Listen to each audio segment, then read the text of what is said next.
Back, everybody. We're here today with our Winners and Whiners 2023 NFL Roundtable Show. The last few weeks, we've been calling it unnamed. I've been thinking about it a bunch, and I decided I'm going to leave it up to you guys. I can't come up with anything creative for this show, so let me know what we think we should name it. Drop it down in the comments, and we'll let you know what we decide in the next few weeks.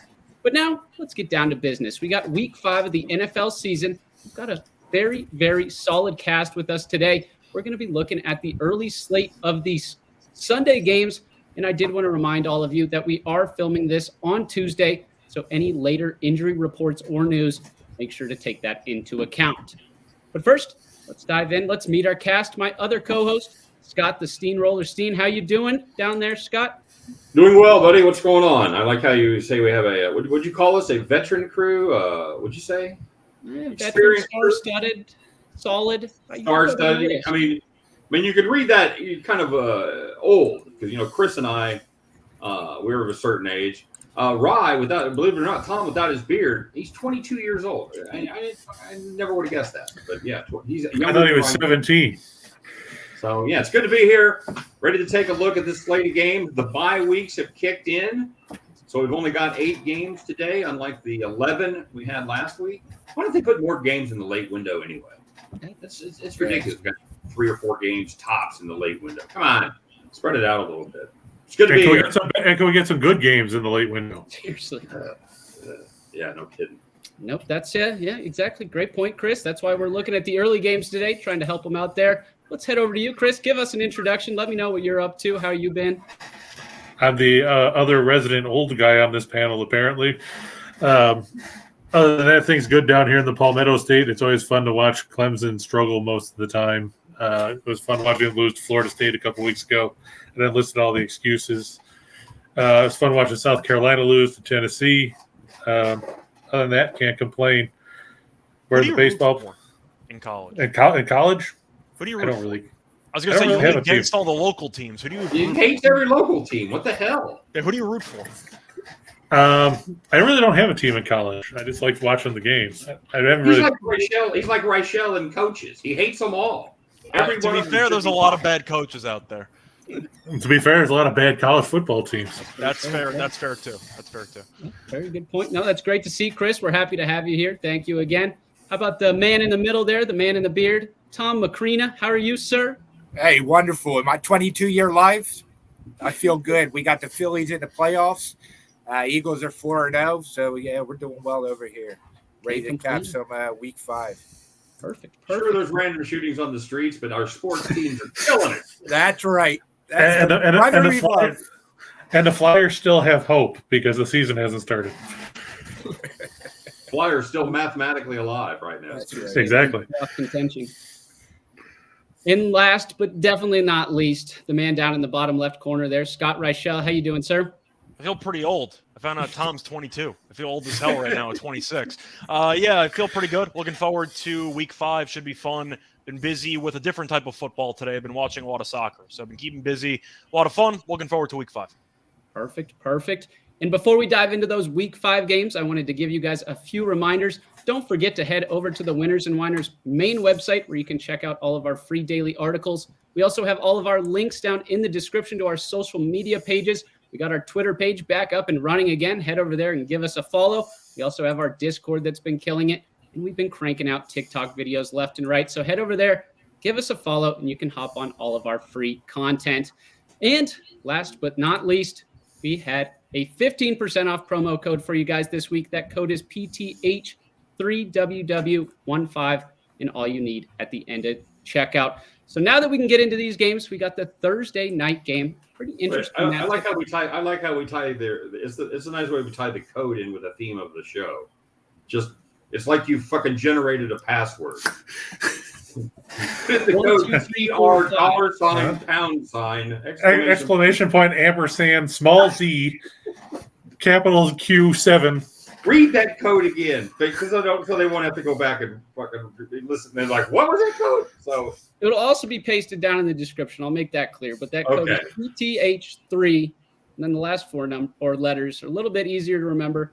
WW15. So if you can get the PTH3, you're golden. Okay.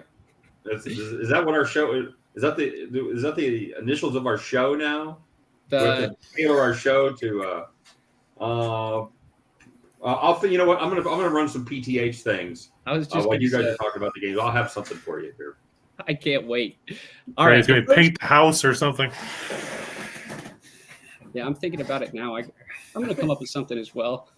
All right, that first Thursday night game, we can dive into this one between the Bears versus the Commanders in Washington. The Commanders are a 6.5 point favorite.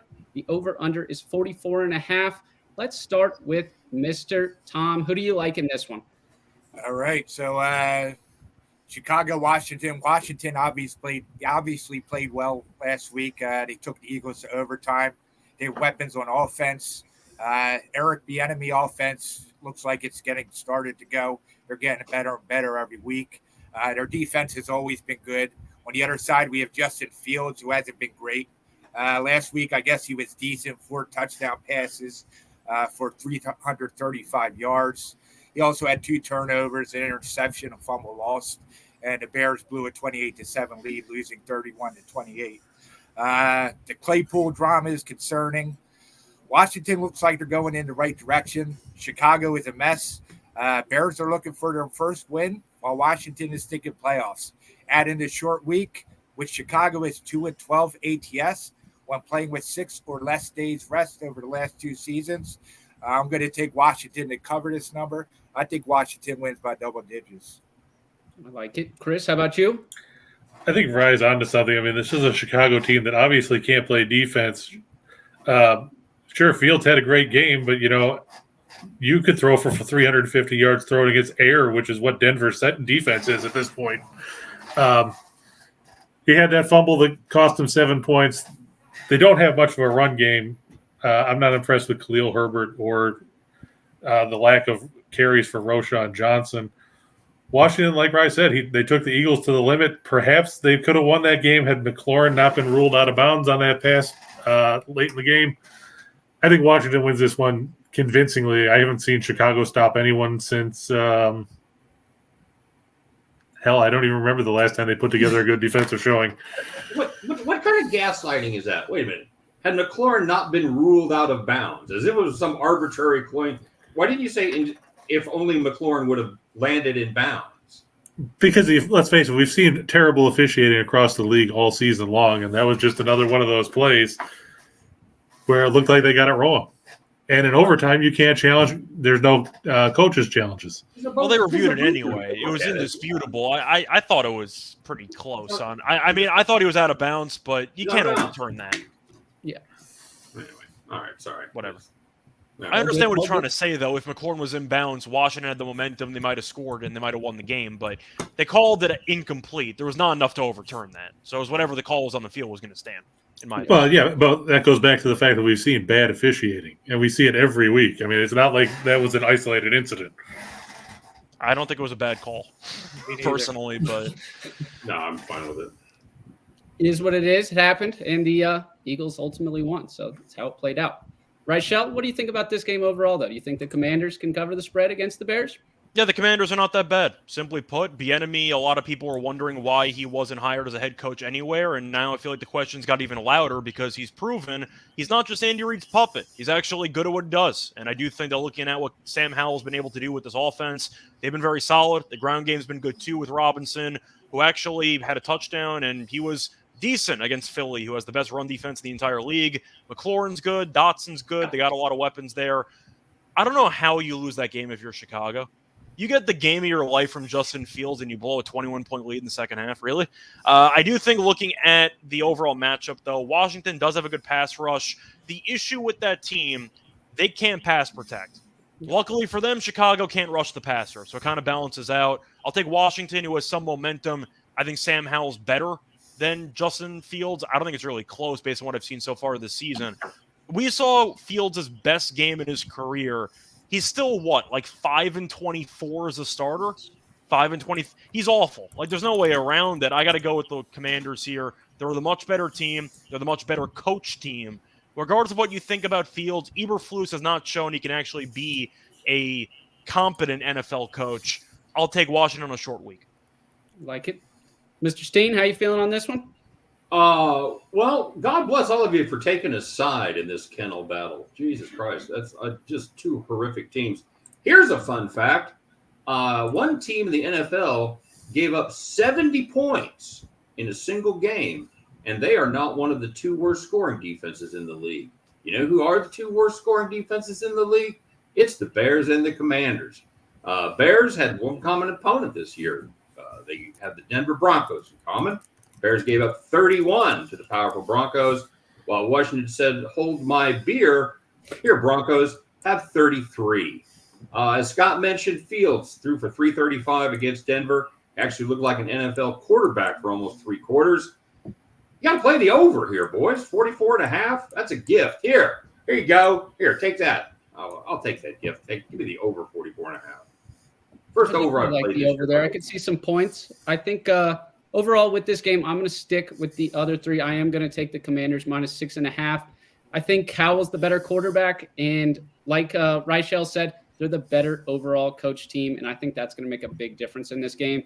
Just can't back the Bears after their big blow up last week, and as much as I hate to say it, I'm going to be back in the Commanders minus 6.5 in this one.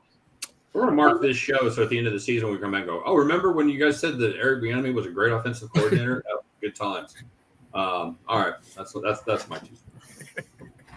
No, I think at best the jury's still out. The jury could still be out. I'm just saying, so far, Sam Howell looks pretty comfortable in a short amount of time. That's the point I'm trying to make. But he's not getting knocked senseless. Yeah, well, that's what quarterback looks comfortable when they're getting knocked senseless. Well, but I'm saying, he got sacked 9 times last week. I mean, yeah, he's got to have back time. though. He's tough. Well, he bounced back, but like you said, the plus here is that, like you said, the Bears can't rush the passer or play pass defense or defend the run. Other than that, they're great. They're great on special teams, I guess. Star-studded special teams without a win. Besides that, all this year. But our next game, we're going to head over to London between the the Jacksonville Jaguars and the Buffalo Bills. The Bills are a minus 5.5 point favorite. This totals at 48.5. Tom, what are you liking in this one? Yeah, I think this number is too high. So the Jags are playing their second consecutive game in England. Obviously, not much travel for them. I think Tottenham's like 6 miles away, something like that. So I think that should be an advantage. They handled Atlanta last week. This Bills team is not the Falcons, but they showed that they can be the hottest offense in the league. In fact, the Bills looked dominant against a good Dolphins defense. But I can't ignore the travel for Buffalo. I think the Jags will have trouble scoring. Buffalo's 2-0 to the under. I'll consider this a road game. They're 2-0 to the under on the road. I'll consider this a road game. Each of the Jaguars' last 5 games on neutral venues have gone under the total. I am taking the under here. I like it. Chris, how about you? My only counter to what Rice said is you called the Dolphins' defense good.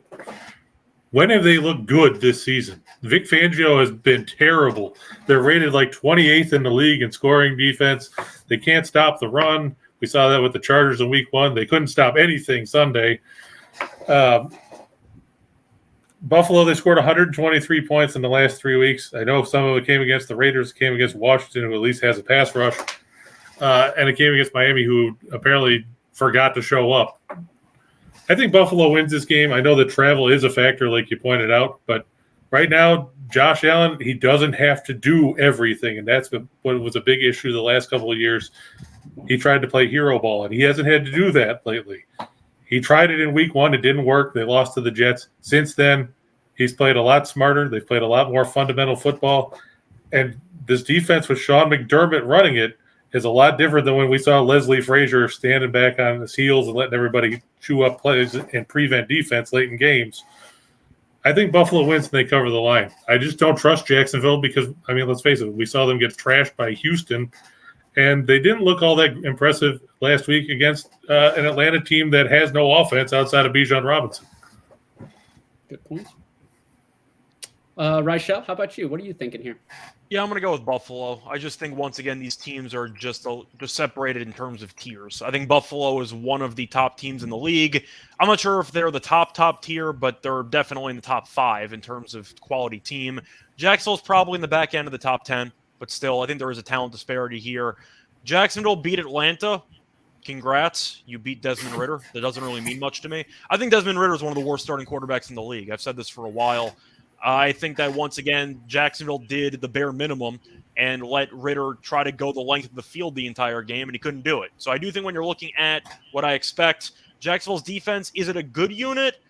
I don't really know. I think it's okay. I really need to see more against high-quality offenses.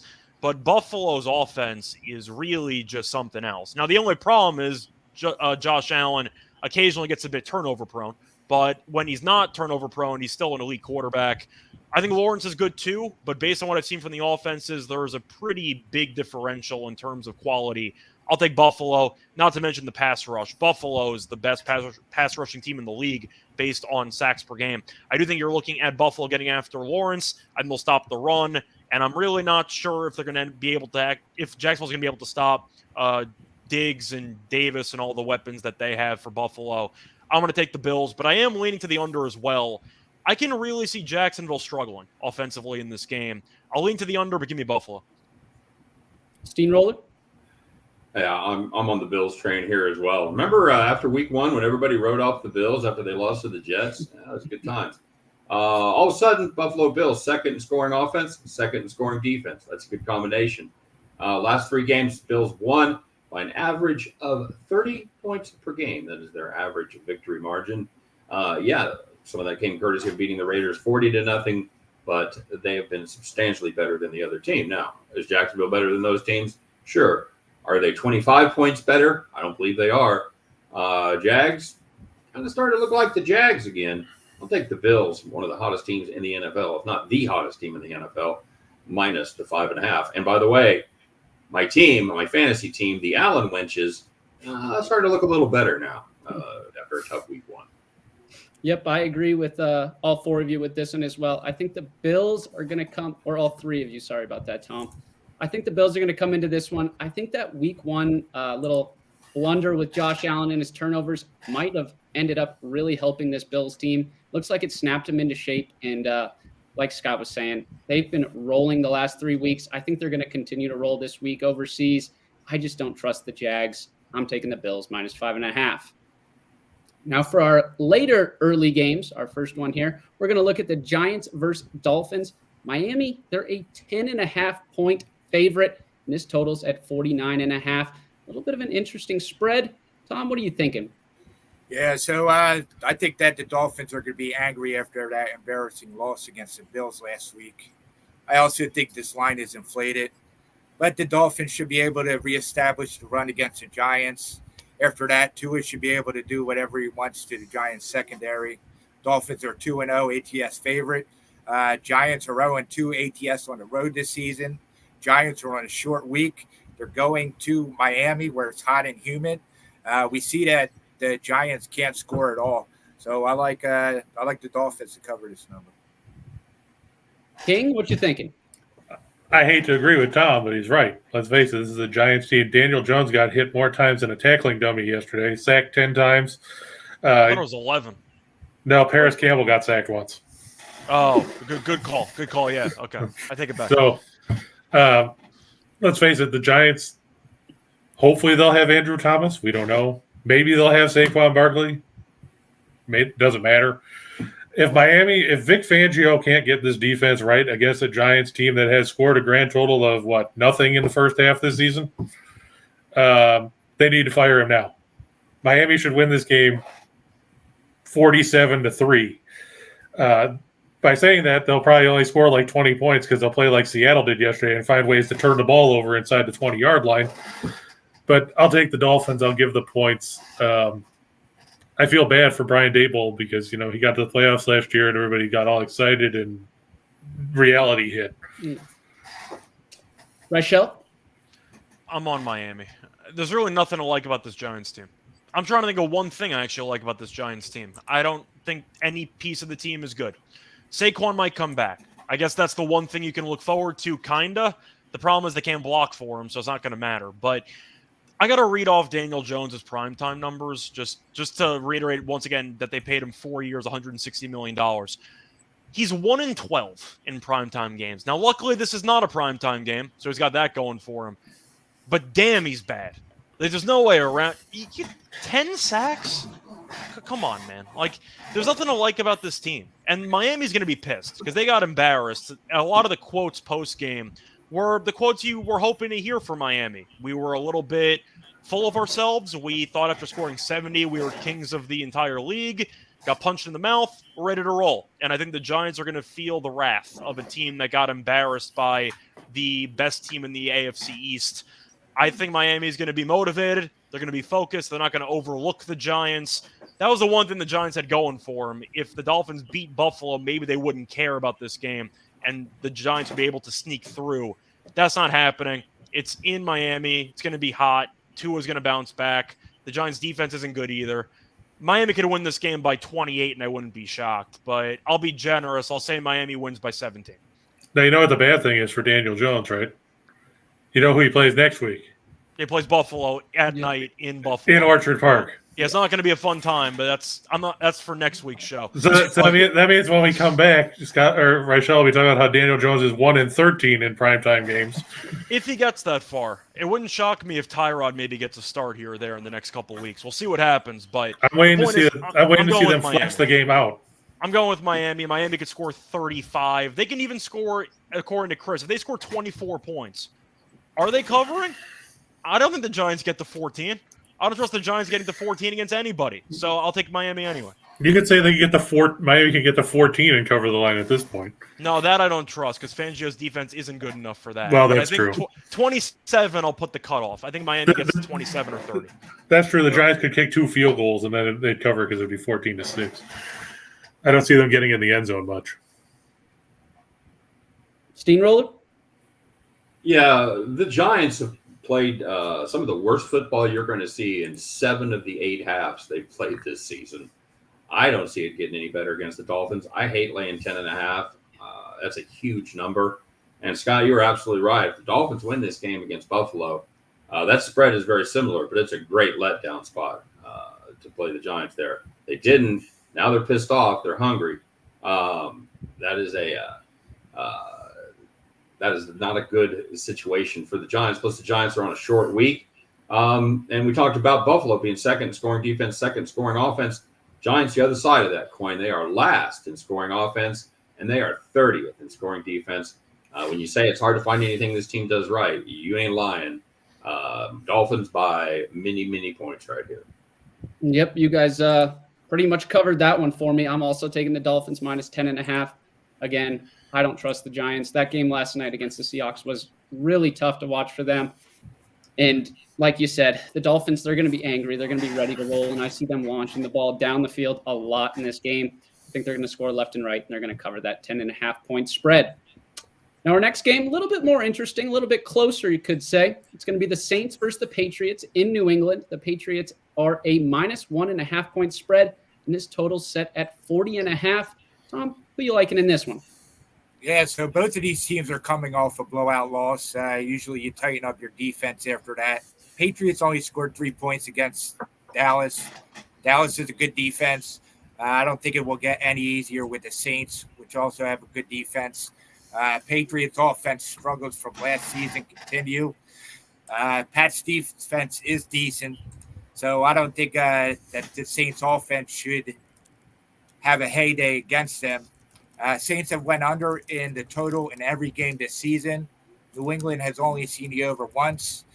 Defense travels. I don't expect much action in this game. Books don't either. This total is dropping. I'm taking the under. Chris? Yeah, the bad thing for the Patriots, Matthew Judon is now out. He's going to have surgery on his bicep that he tore. Christian Gonzalez, their first-round pick, out with a torn labrum. Mac Jones looks like the second coming of Steve Grogan. Not impressed with New England's offense. Wasn't impressed with the Saints the other day. Derek Carr got beat senseless. And one has to wonder, is he thinking, did I make the right choice coming here? I mean, they did get Alvin Kamara back. He caught 13 passes for 33 yards. Can we talk about that for a second? 13 catches for 33 yards. That's almost impossible. How does that even happen? The check down king. Yeah. The PPR points in fantasy was incredible. I That's basically I didn't watch much of the game except what was on Red Zone. I wonder if he had like a couple of swing passes that got blown up for 8, 9 yard losses. That put a ding in an otherwise already unimpressive total, but just made it like unbelievable. But when you boil down to it, the Saints have better weapons. They still have Olave. They still have Michael Thomas, or the shell of Michael Thomas, or the ghost of Michael Thomas, or whatever you want to call it. We're not talking Philip Michael Thomas, Tubbs from Miami Vice. Michael Thomas is a proud member of the Allen Winches. I'll have you know. Well, that's fantastic. He came up a catch short of hitting his prop this week. So, but either way, I'll take the Saints. I just can't trust this New England team. They look terrible. Mac Jones, it looked like he looked like Sam Darnold against the Patriots a couple of years ago, throwing the ball to absolutely nobody, fumbling it for no apparent reason. Bill Belichick's got some problems, and he probably wishes he exited stage left a couple of seasons ago. I'll take the Saints and the points. I like it. Reichel?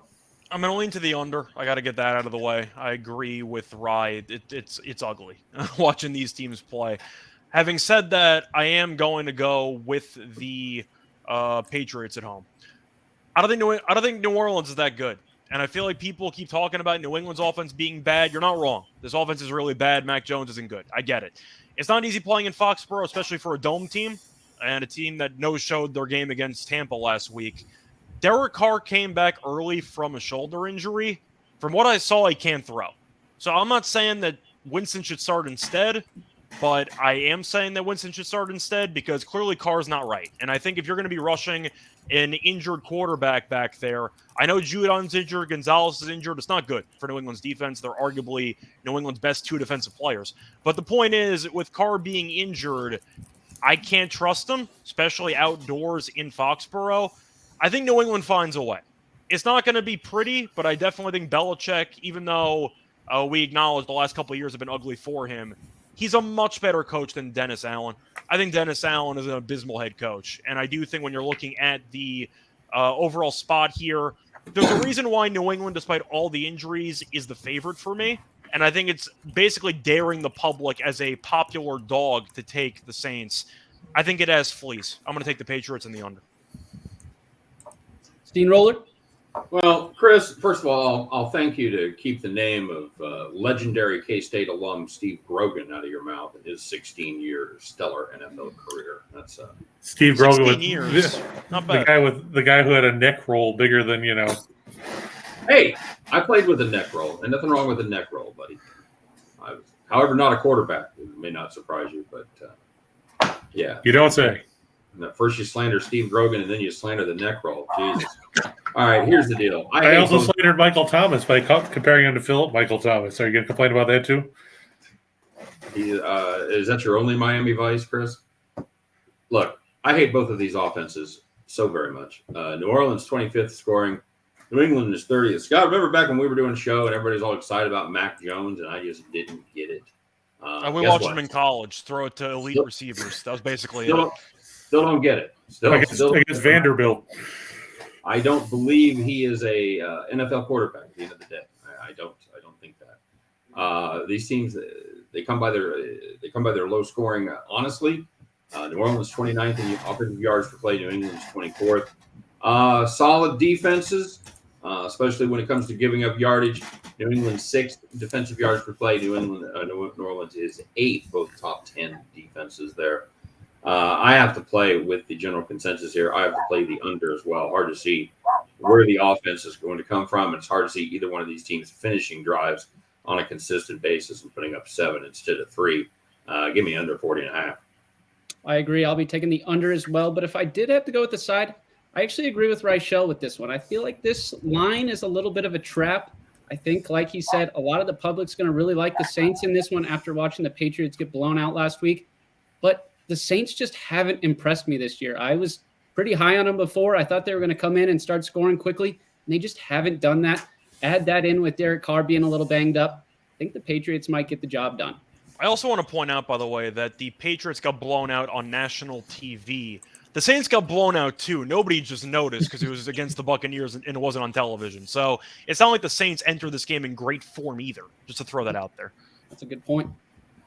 Now our next game, another team that was a little hit or miss last week. Not the Ravens. They're a 3.5-point favorite on the road against the Pittsburgh Steelers.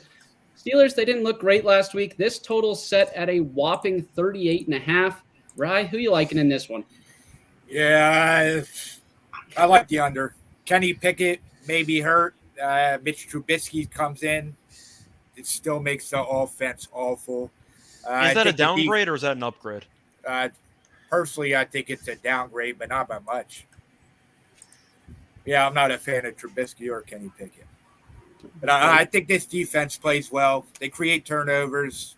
Obviously, the Ravens play well on the road. I expect them to score, but I don't think Pittsburgh will. The under cashed at 5 straight in this series. I'll take the under. I like it. Chris? Yeah, saying Pittsburgh is inconsistent. There's a term for that. That's called bowling shoe ugly, and that's what the Steelers were offensively last week. 225 yards of offense against the Texans. You gave up 451 yards. You let C.J. Stroud throw for over 300 yards, and he only completed 16 passes. There's some serious problems in Pittsburgh, and, I know everybody wants to just put it and say that this defense should carry them, but, sooner or later, when's Matt Canada going to get some blame here? When are people going to blame Canada, damn it? It's obvious that he doesn't know how to run an offense. This team has been terrible. Najee Harris, it seems to be a wasted first-round draft pick. Pickett, like Rye said, the jury's out on him. I wasn't convinced that he was a top echelon quarterback coming in when he was drafted. Trubisky might be an upgrade at this point. At least he has experience. We've watched the Steelers turn the ball over. They've already turned it over 5 times this season. The reason why Pittsburgh got hot in the second half last year, they only turned it over 5 times in their last 9 games. Baltimore, they got, regardless of what receivers they have Lamar Jackson. And he's better than anybody that Pittsburgh's got offensively. I'll take the Ravens. I think it'll end up under. It's probably going to be something like 24-10 if Pittsburgh can even get to 10. Reichel? I agree about the under. I'm actually going to lean to Pittsburgh here. This line feels dangerously short. Based on what we saw last week, Baltimore should be laying like 6.5. I mean, the Steelers completely no-showed the game in Houston. To go through the quarterbacks the Steelers have had in the last couple of years, you have Pickett, you have Trubisky, and Big Ben's corpse. And yet the Steelers have actually won 4 of the last they've won 5 of the last 6 meetings against the Ravens. And Lamar was the quarterback for a lot of those games. Tomlin just finds a way to beat Harbaugh almost every time. I don't know how it works out. It always works out that way. But you get these ugly, low-scoring, Big Ten type games where you want to change the channel, and it's 13-10 in the fourth quarter. I'm going to lean to Pittsburgh plus the points. I see a very ugly game. I don't know how Pittsburgh's going to get it done, but I do think they just always find a way against Baltimore. These games are always close, and I think the public's going to be slamming Baltimore after what happened last week. I'm going to lean to Pittsburgh at home.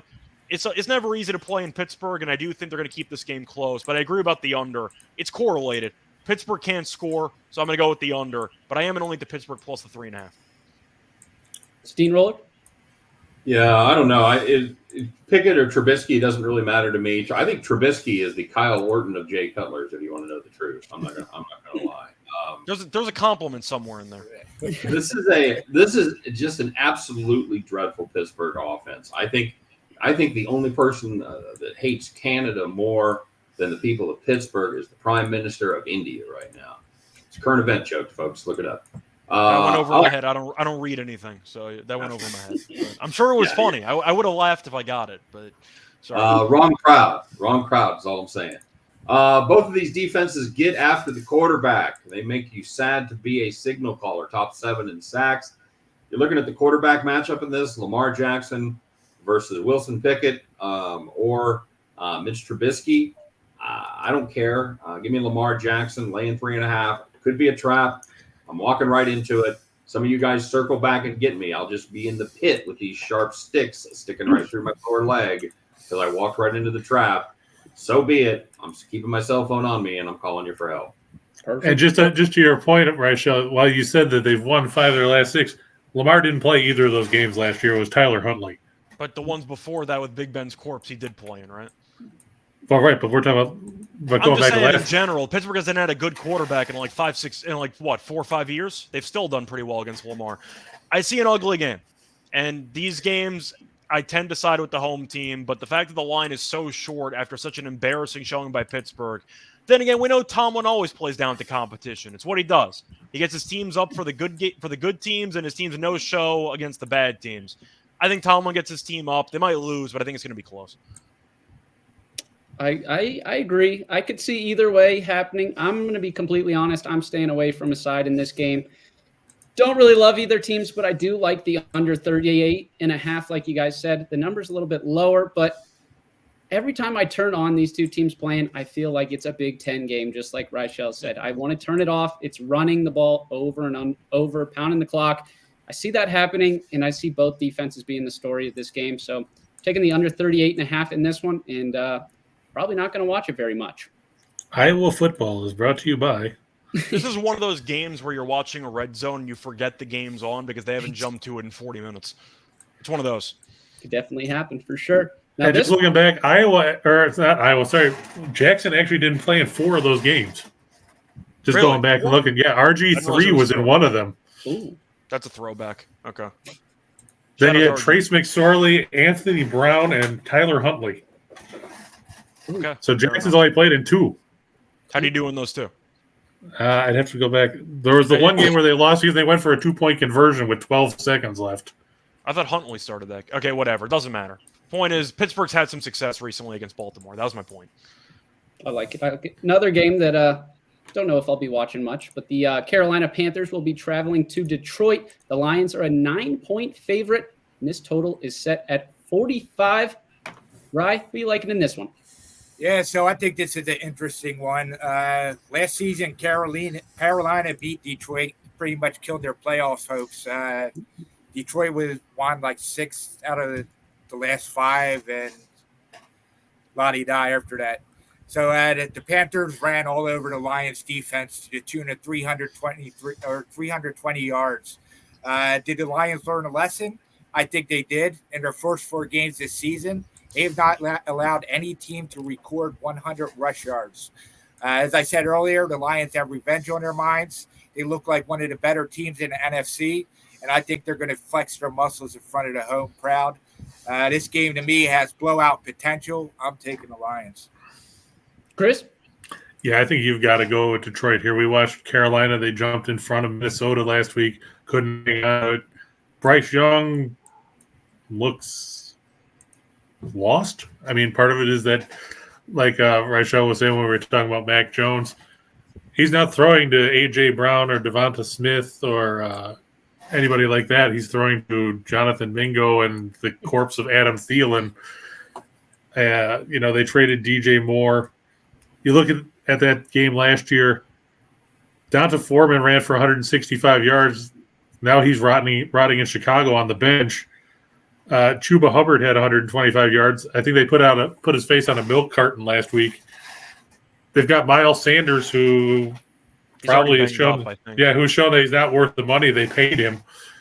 There's not a lot of weapons on this Carolina team. And you look at this Detroit team, they've played very good football since the middle of last season. They beat Kansas City on the road, fluke or not.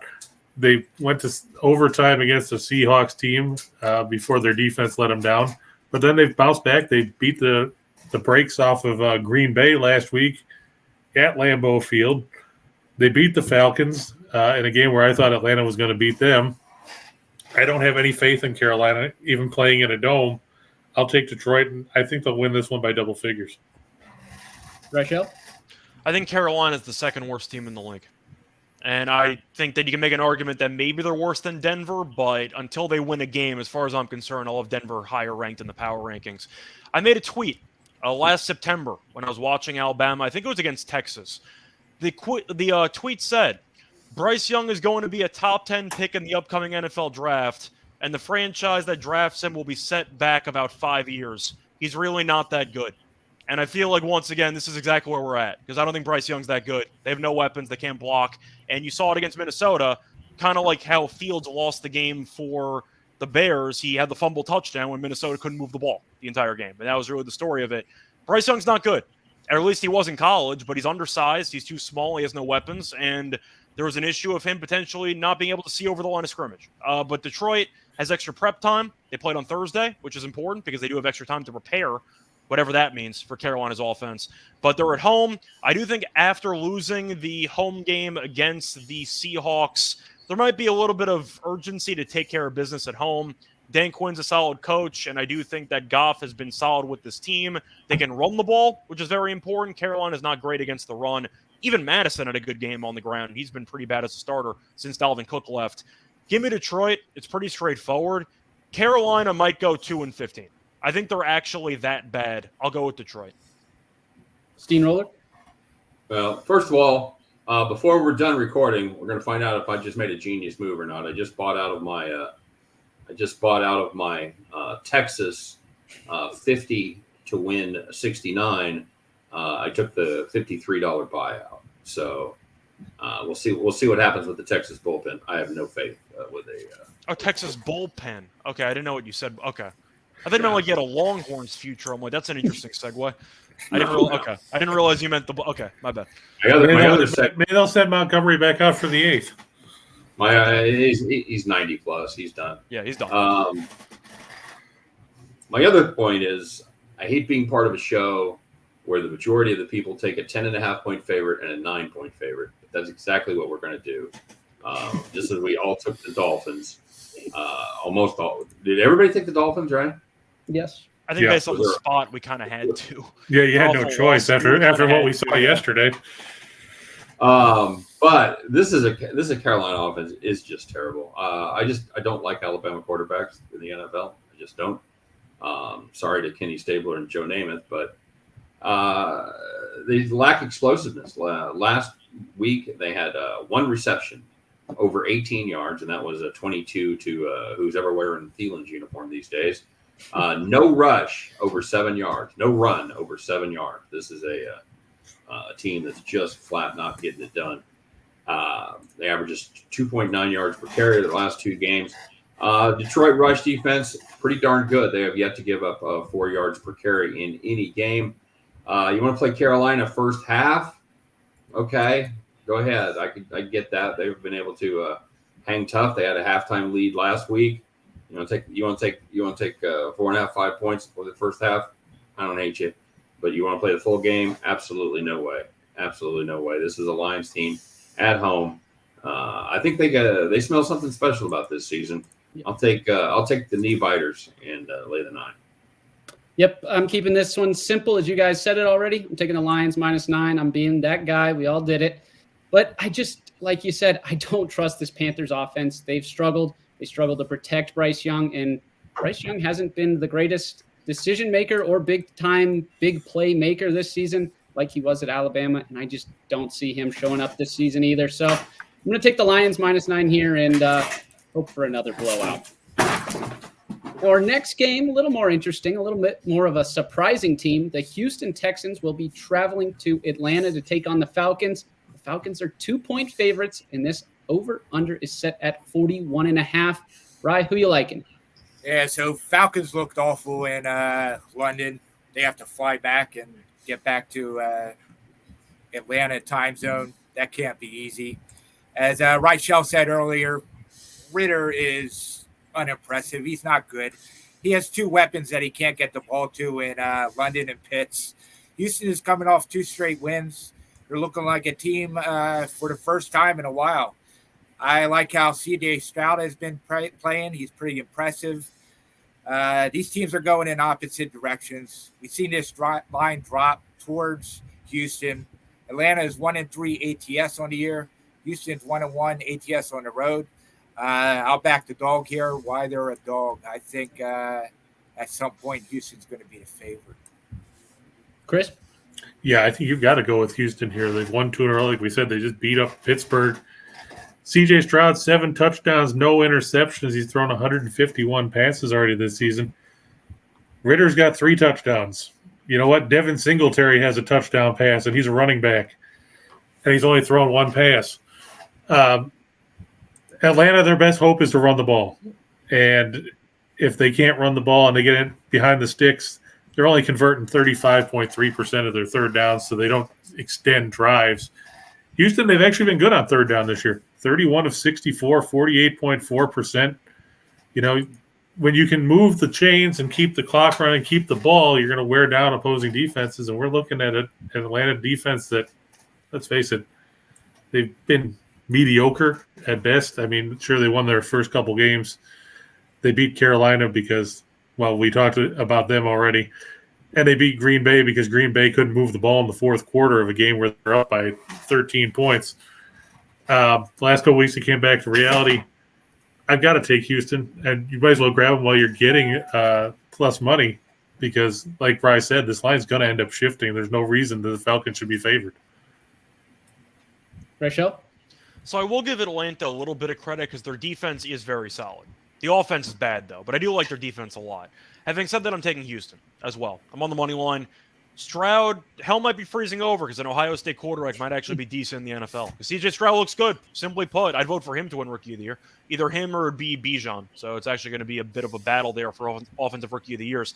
But Stroud, I think, solid, and I like how he's blended with Nico Collins. Tank Dell's been good. The ground game's been terrible. They can't run the ball, but they don't really need to because Stroud's been so comfortable back there.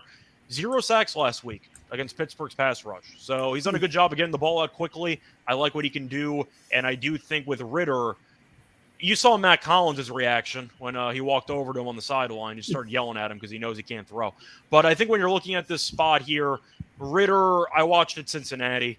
I never thought he was a great quarterback per se. He was a good athlete, but now he's not even running.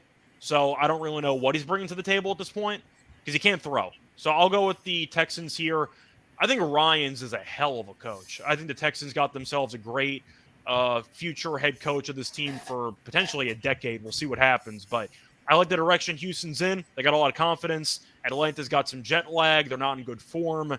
The players are kind of starting to turn on their quarterback, rightfully so. Atlanta needs to win a low-scoring game. That's the only way they can win at this point. And I think that Houston is good enough to move the ball against this team. Give me Houston in the under. I see a lower-scoring game, but I think Houston wins this one 23-13, something ugly. Give me the Texans. Do we see At what point do we see Taylor Heineke?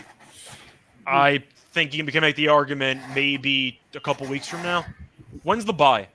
Whenever the bye is for Atlanta, maybe the week after. Atlanta's bye isn't until week 11. That's a long time. Yeah, I'm not sure Ritter's going to last that long.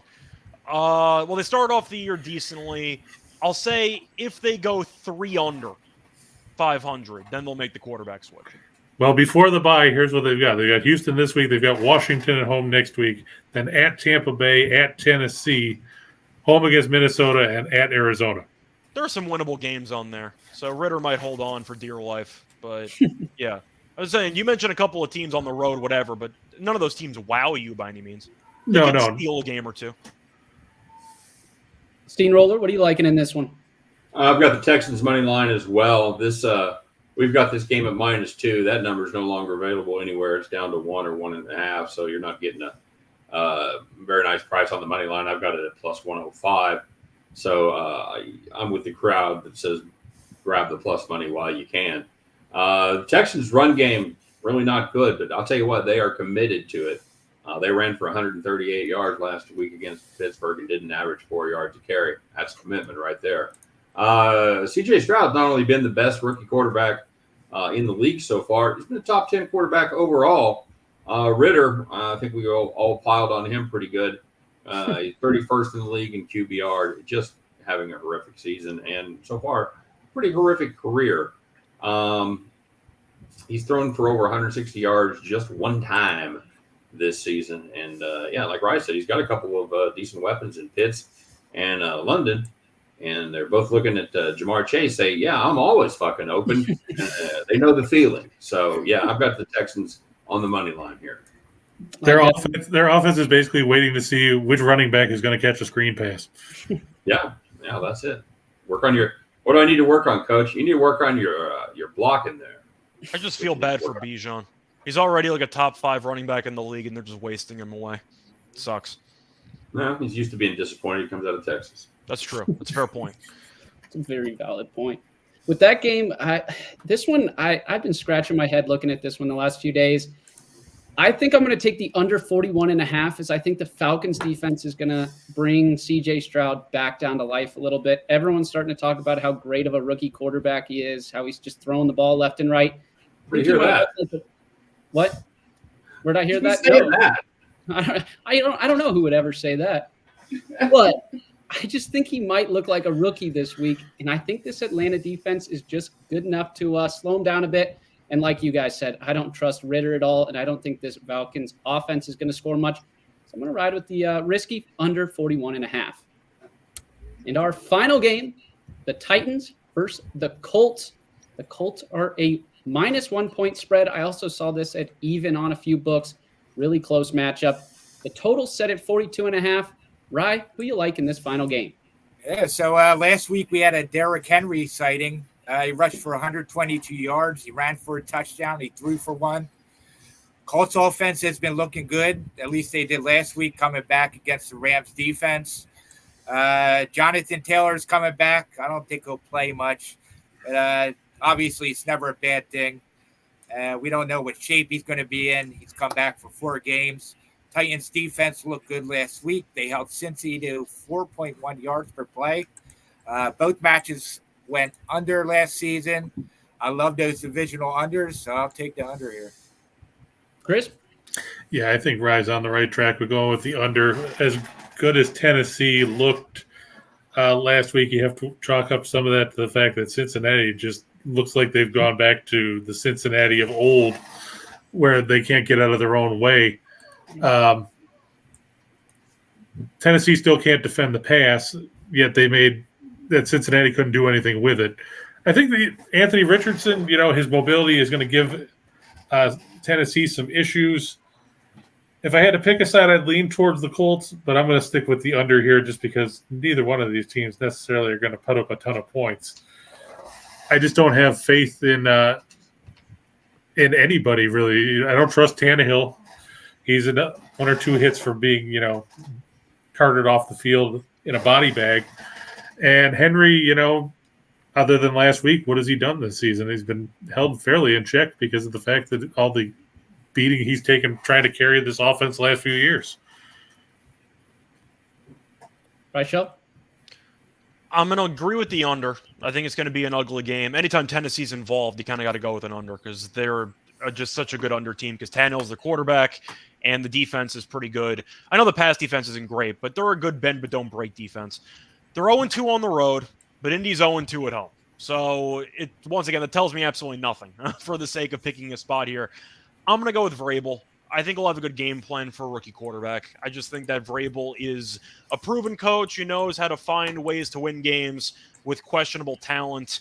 The Colts had a great comeback last week before losing in overtime.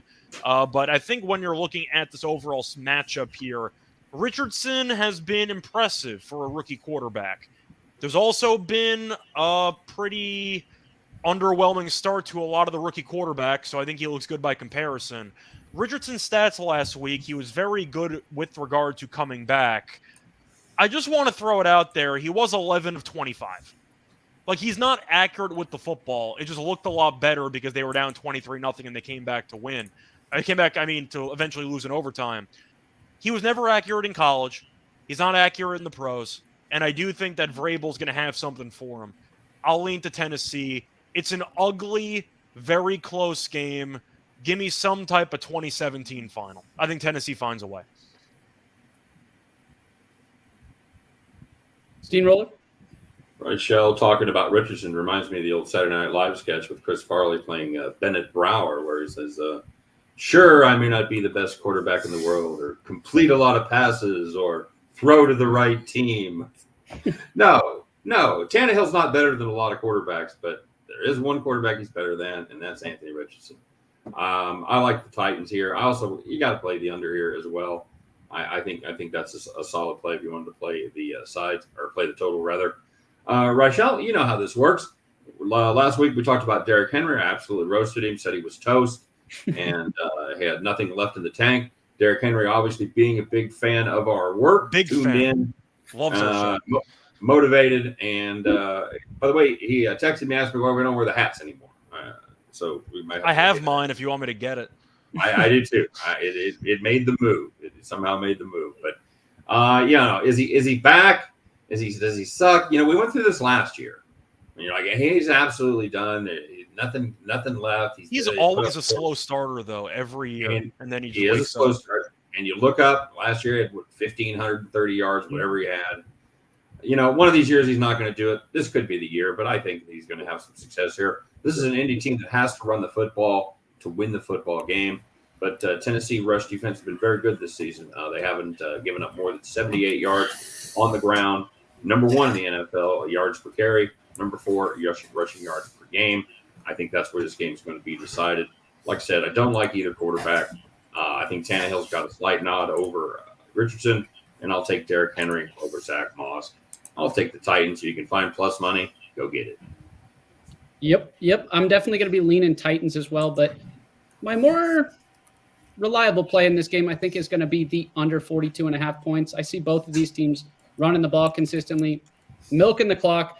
And again, I just don't really trust Tannehill or this Titans offense to explode on the scoreboard.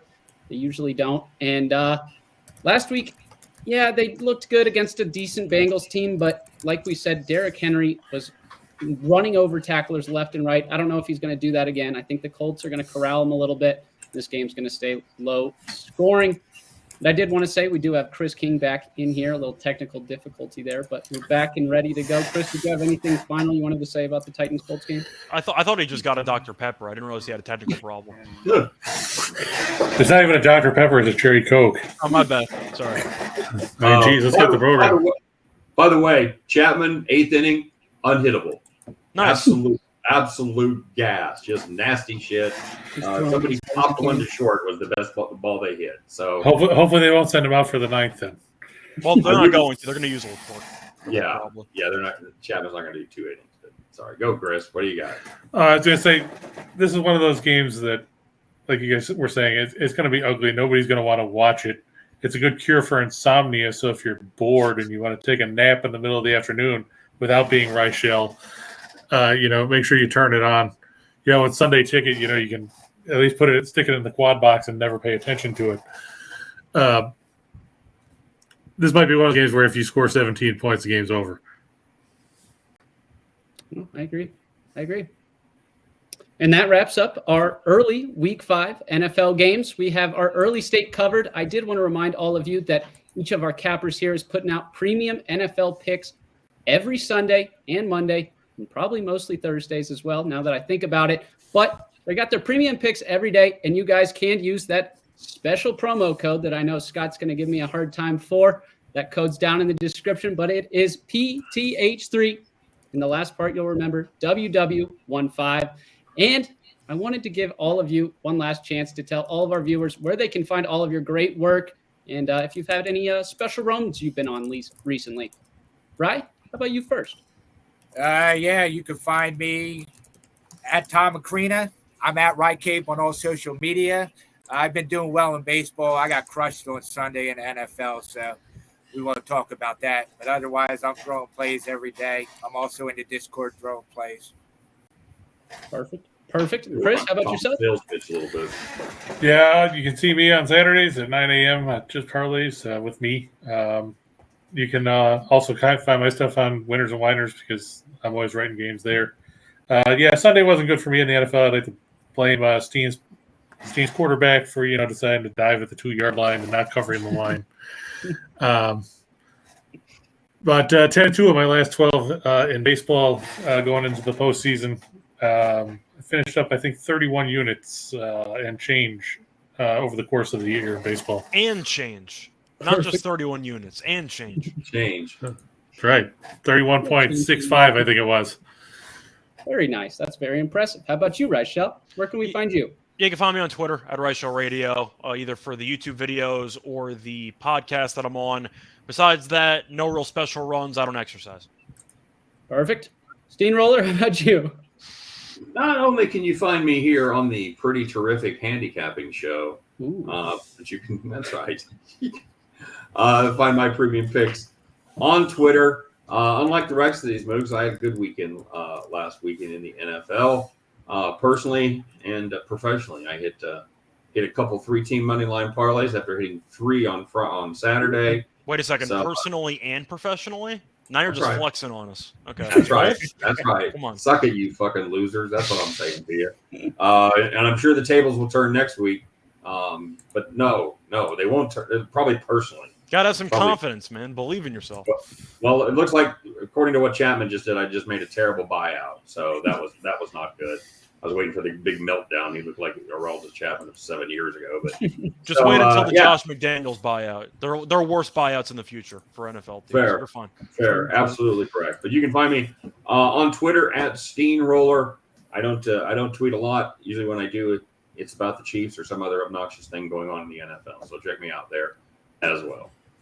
Perfect. I'd like to thank all you guys for coming and joining this show. My name's Mason. You can find me on the Whiners and Whiners website.